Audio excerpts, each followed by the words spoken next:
Well, hello there students, Professor Martin here. I'm working on a sketch that I hope to post on my channel today.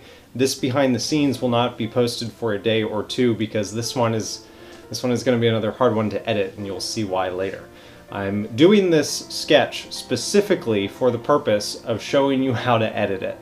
And the reason I'm doing that is because it's going to involve some tricky clone effects, and I'm pretty excited.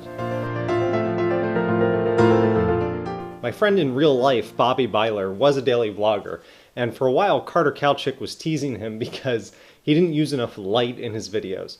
And it's a worthwhile point to mention. More light in your videos is just going to make them more visually appealing, even if it's just a vlog. So stick a light on your face once in a while and it'll make a difference. For me, I have to do things like this. These are professional studio lights that were purchased for me by a contributor to the show. I have 3 of them, and I use them in 5 things to make everything look better. If you can't afford big studio lights, that's okay. But consider this, fluorescent bulbs, CFLs, are always going to look better on video and in film than incandescent lights. Those always look yellow. Go for white or blue light, it will look better. I now have my camera and my lights set up for what is going to be the money shot of this video. It's going to be a clone effect with a split screen running right here. And it's going to be the simplest clone effect that you can possibly do, and you should be able to do it with a number of different video editing programs. Probably the most interesting thing about this video is I'm making it up as I go along. And as I was doing the wide shot, I was kind of writing parts for prime and delta, and I've just scribbled them down on a pad so that I don't forget when I get to that setup. And now I've moved the camera a little bit closer so that I can get a couple close-up shots of SVM, me SVM. And this is just something that comes with experience and time in the game. You have to know when to break to another angle, you have to know when to break too far, too close, whatever. And that's just, I get that from watching TV and movies.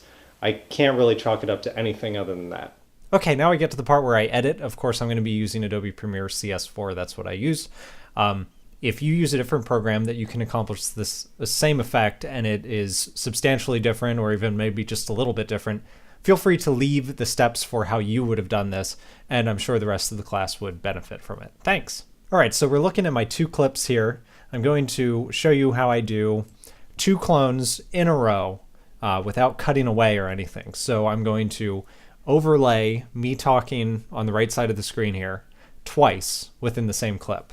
So let's just watch these 2 clips back to back, unedited. Like I said, I thought it was important that I show these lessons because this is an essential YouTube thing. Hey, yourself.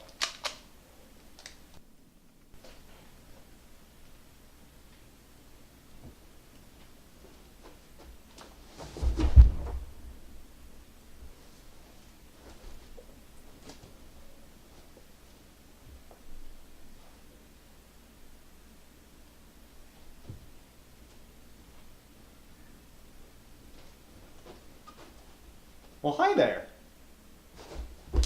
Okay, so you noticed that I messed up in the middle there. I was like, no, I gotta walk faster. That's kind of funny.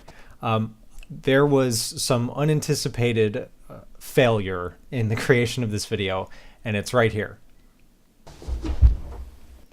Every time I hit the floor, every time, I hit it 6 times, 6 dead clones in this video. Every time the camera shook. And that's a problem because you're going to crop this image in half, and when the camera shakes, only half the image is going to shake. The other half is going to stay still. So we're going to have to get really tricky and up close and personal with our cut tool. Okay, the first thing we're going to do is zoom in on this clone dying. I'm going to go right before he enters the frame. I'm going to cut that out, and then I'm going to go to the moment he leaves the frame because I can't have the part where he shakes the floor. So I'm going to get right there. That will have to do. I might take that sound of him hitting the floor and I might use that, but that's where the video is going to stop. And now I'm going to go get the other one, which is right here. Go right before I enter. I'm going to delete the middle part here. March on inch on. Well, hi there. Well, hi there. Kablooey. And now I got to get him right before right after he exits the frame, which is right there.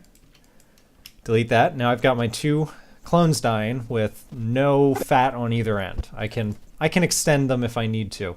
But now the way I'm going to line these up is I'm going to go to the moment that I shoot my clone right here. And on the click right there, I'm just going to cut my video clip so that I have a marker for it. There's probably a way to actually just set a marker, but I don't really care. It doesn't make a difference that I'm cutting this clip in twain. And I'm going to take my clone dying. I'm going to find the exact moment that he gets hit in the head, which is right there. I'm going to cut that audio or that video clip, and then I'm going to line up these two parts. And I see here that my clone is already probably going to be in frame. Yeah, when this clip starts, and that's not a problem. But let's take a look. Like I said, I thought it was important that... Okay, that's the firing of the gun. Let's hear if me getting hit in the head lines up with the pulling of the trigger. Important that Perfect. I show... Perfect. I know I'm talking over myself. I'm sorry about that. It might be confusing. Now I need the most important part of this video. And this is a shotgun sound effect that I found on YouTube. Awesome shotgun sound. And I need the kaboom part. It's really loud. I'm gonna have to tone it down. Yeah, that's really loud. I'm gonna have to pull that down a couple decibels. We'll go down 4. And now I'm gonna take this shotgun sound and I'm going to line it up on the exact moment that I pull the trigger. And we should get a pretty nice effect of the clone getting shot. Let's check it out. It's important that I show these... Oh, it's beautiful. Okay, so now the last step, and obviously the most important step, is cropping me into frame.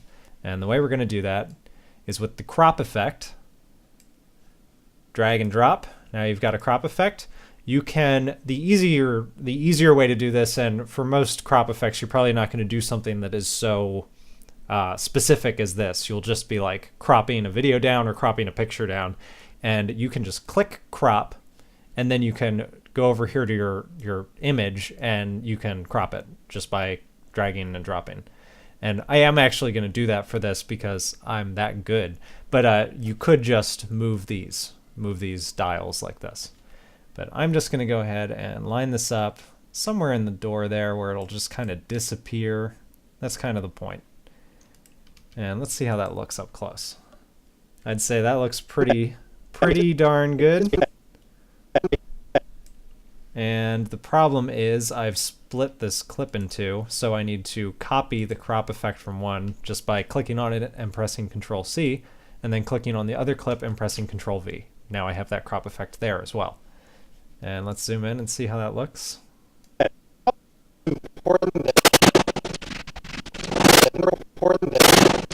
It looks good, right? All right, there's one remaining thing in this sequence, and that is getting rid of this pop when the video suddenly disappears from the top layer. I show these... It suddenly is brighter, and the way we're going to do that is we're just going to try and manually match them with the brightness and contrast effect. So I dragged and dropped it onto this clip, and all I'm going to do is lighten it up oh so slightly.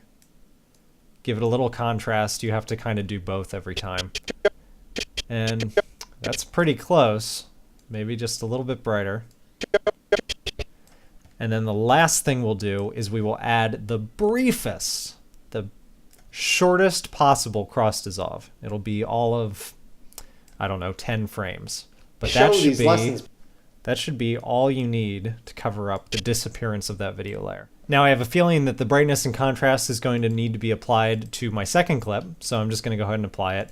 And the crop is going to be the exact same thing because I had the camera set up in the exact same place. And I'm just going to line up my shots, and I'm going to do the same thing again. All right, I've got it lined up, and the clip, when it appears, there is a bit of a visual pop like this. Lessons, because this is... It's only very slight. It is the addition of my shadow in the background. So I'm going to back this clip up even more, As long as I don't reappear, which I do, I'm about to right there. I'm just going to put it way over there, add a cross dissolve that lasts as far as me entering the frame, which can be right about there. And let's watch it in slow motion.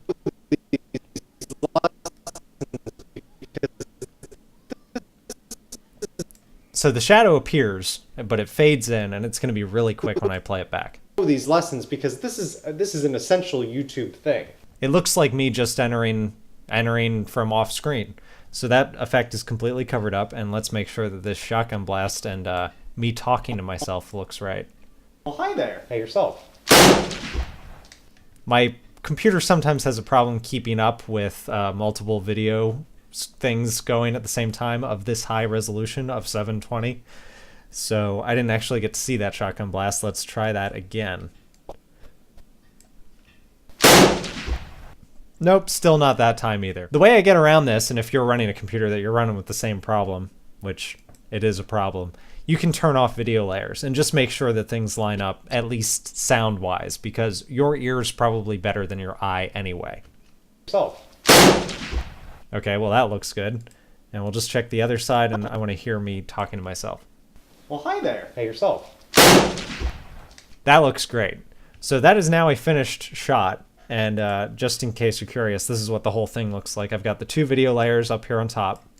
And then this is the sound of my first clone, which probably actually doesn't even matter.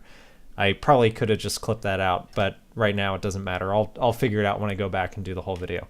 And then this one is the second clone, which he actually talks, so that's important. And then right here I've got the shotgun blast lined up. And that's it. That is the effects shot. Of course, you can use the same effect in video games. I used it myself in The Arrival, which was shot in Minecraft. If you're gonna shoot in Minecraft, just a little warning for you, something that I ran into, be very careful shooting outside, because if you try and crop a frame that has clouds in it, the sky is gonna look really weird. Class dismissed.